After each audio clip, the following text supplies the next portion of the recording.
Bismillahirrahmanirrahim. Assalamualaikum warahmatullahi wabarakatuh. Perkenalkan, nama saya Muhammad Rizky Limonu, mahasiswa dari jurusan Ilmu Al-Quran dan Tafsir semester 5, Fakultas Usuluddin dan Dakwah IAIN Sultan Amai Gorontalo. Baiklah, melalui kesempatan pada video kali ini, saya akan memaparkan sekaligus menjelaskan materi terkait dengan berbagai macam aliran-aliran tafsir Al-Quran. Di antara lain, meliputi dari segi tafsir bil ma'thur, tafsir bil ra'i, tafsir falsafi, ilmi, dan lain sebagainya. Namun, pada video kali ini, saya akan berfokus pada tafsir bil ma'thur. Nah, teman-temanku sekalian, apa sih sebetulnya yang dimaksud dengan tafsir bil ma'thur? Jadi, untuk pengertian dasar daripada tafsir bil ma'thur adalah metode, salah satu metode ataupun cara kita untuk menafsirkan, menjelaskan, mengungkapkan, bahkan sampai kemudian memahami maksud daripada kandungan ayat yang ada dalam Al-Quran itu berdasarkan riwayat-riwayat yang sahih dan tidak berpatokan pada pendapat pribadi semata.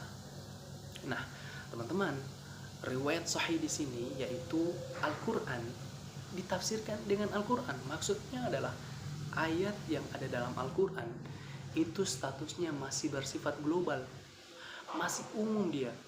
Kemudian ditafsirkan dengan ayat yang lain yang lebih terperinci lagi. Berikutnya ada Al-Quran ditafsirkan dengan sunnah maupun hadis Nabi SAW. Ini sudah tidak perlu kita untuk ragukan lagi, karena Nabi SAW ini adalah salah satu rujukan sumber utama dalil dari segala macam persoalan. Jadi berikutnya juga ada Al-Quran ditafsirkan dengan perkataan sahabat, di mana di sini kita sudah tidak perlu meragukan lagi karena sahabat ini sudah pernah hidup sezaman dengan Nabi, juga berinteraksi langsung dengan Nabi. Bahkan sahabat juga hidup dan menyaksikan secara langsung tentang proses turunnya wahyu. Jadi sahabat itu memahami betul konsep daripada asbabun nuzul. Jadi berikutnya juga ada Al-Quran ditafsirkan dengan pendapat para tabi'in. Nah, tabi'in juga sebetulnya tidak perlu diragukan lagi karena tabi'in ini juga pernah hidup sezaman dengan sahabat. Sebaliknya begitu, sahabat pernah juga hidup sezaman dengan Nabi. Tidak ada yang perlu untuk kita ragukan lagi selagi dalil itu masih bersambung kepada Nabi SAW. Tafsir bil ma'thur itu artinya kita menafsirkan Al-Quran berdasarkan ataupun bersumber daripada wahyu dan generasi awal Islam untuk menjaga keaslian daripada makna kandungan ayat Al-Quran itu sendiri. Selanjutnya kita masuk pada sejarah kemunculan. Tafsir bil ma'thur muncul sejak masa Rasulullah SAW yang bertempatkan di Madinah dan juga di Makkah pada sekitaran abad ke-7 Masehi. Pada tahap awal, Al-Quran ditafsirkan langsung oleh Nabi melalui penjelasan ayat dengan ayat lain, sabda beliau, sabda Nabi dalam hal ini hadis, serta praktik beliau. Lalu kemudian setelah wafatnya Nabi, tradisi ini kemudian dilanjutkan oleh para sahabat seperti Ibnu Abbas, Ibnu Mas'ud, dan Ubaid bin Ka'ab. Lalu kemudian diteruskan oleh tabi'in. Aliran ini muncul karena kebutuhan umat untuk memahami Al-Quran secara benar dan otentik, terutama ketika Islam menyebar luas dan banyak non-Arab masuk Islam. Penafsiran berbasis riwayat dianggap paling aman pada saat itu dari penyimpangan karena bersandar pada sumber wahyu dan generasi awal Islam. Faktor-faktor yang mempengaruhi kemunculan antara lain yakni kedekatan generasi awal dengan konteks turunnya Al-Quran turunnya wahyu, kuatnya tradisi lisan dan periwayatan, kehati-hatian terhadap penggunaan akal secara berlebihan, serta kekhawatiran masuknya pendapat pribadi atau ra'yu dan kisah-kisah Israiliyat. Karena itu tafsir bil ma'sur menjadi aliran tafsir paling awal dan dijadikan fondasi utama dalam ilmu tafsir hingga sampai kemudian dengan sekarang. Berikutnya kita masuk pada tokoh utama dan karya monumental. Di antara lain yang pertama ada Imam At-Tabari. Beliau wafat pada tahun sekitaran 310 Hijriah dan beliau memiliki karya monumental yakni Jami' al-Bayan an Ta'wil. Juga karya beliau ini termasuk dalam karya monumental tafsir bil ma'sur yang paling lengkap dan menjadi sumber rujukan utama. Juga ada salah satu tokoh utama kita yakni Ibnu Katsir. Beliau wafat sekitaran tahun 774 Hijriah. Beliau memiliki karya monumental bernama Tafsir Al-Quran Al-Azim yang paling populer karena saat itu beliau telah menyeleksi riwayat yang lebih kuat dan mudah untuk dipahami oleh umat Islam pada waktu itu. Juga ada Al-Baghawi. Beliau wafat pada tahun 516 Hijriah. Karya monumental beliau bernama Ma'alim At-Tanzil merupakan salah satu ringkasan tafsir bil ma'thur dengan riwayat yang relatif lebih sahih. Berikutnya ada Imam As-Suyuti. Beliau wafat tahun 911 Hijriah. Beliau memiliki karya monumental yakni Ad-Dur Al-Mantur fi At-Tafsir bil Ma'thur yang lebih cenderung menghimpun riwayat tafsir secara luas tanpa banyak analisis. Nah, sekarang kita masuk pada slide berikutnya, yakni tentang metode penafsiran. Tafsir bil ma'sur menggunakan metode tahlili atau analisis, yakni dalam hal menggunakan metode tahlili dengan cara menafsirkan ayat demi ayat. Lalu kemudian juga metode tahlili ini adalah metode yang paling dominan dalam tafsir bil ma'thur. Penafsiran dilakukan ayat demi ayat yang kemudian disesuaikan dengan urutan mushaf dengan cara menguraikan dari segi makna kata dan juga struktur bahasa yang kemudian berdasarkan riwayat sebab asbabun nuzul, keterkaitan ayat atau munasabah.